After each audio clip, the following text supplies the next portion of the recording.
মাননীয় স্পিকার, একের পর এক দুর্ঘটনা ও দুর্যোগের ফলে জাতি যখন আড়ষ্ট ও বিমূঢ়, তখন দুই একটি সুসংবাদ স্বস্তি ও আনন্দ বয়ে আনে। শান্তিতে নোবেল বিজয়ী বাংলাদেশের সন্তান ডক্টর মোহাম্মদ ইউনূস সম্প্রতি যুক্তরাষ্ট্রের সর্বোচ্চ রাষ্ট্রীয় সম্মাননা ইউএস কংগ্রেশনাল অ্যাওয়ার্ড এ ভূষিত হয়েছেন। এই জন্য জাতি হিসাবে আমরা গর্বিত।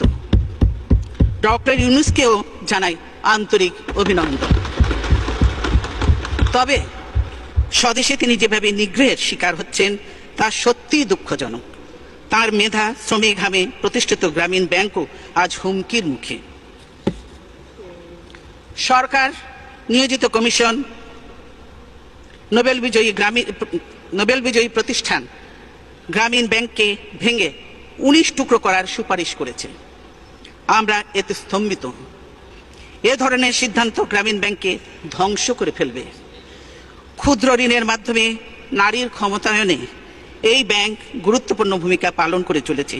সেই প্রতিষ্ঠান ধ্বংসের উদ্দেশ্যে প্রতিশোধমূলক চক্রান্ত বন্ধের জন্য আমি সরকারের প্রতি আহ্বান জানাচ্ছি।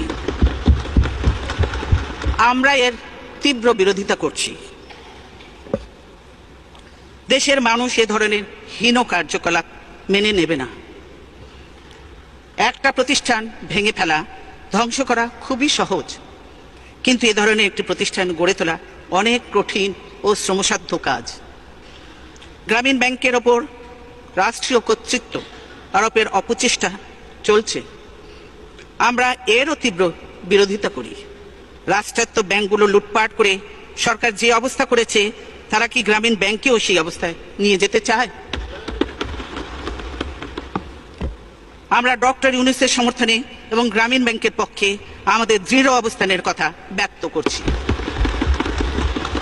জাতির জন্য যারা সম্মান বয়ে আনেন, সেই কৃতি সন্তানেরা যেন দেশেও মর্যাদা পান, তা আমাদের নিশ্চিত করতে হবে।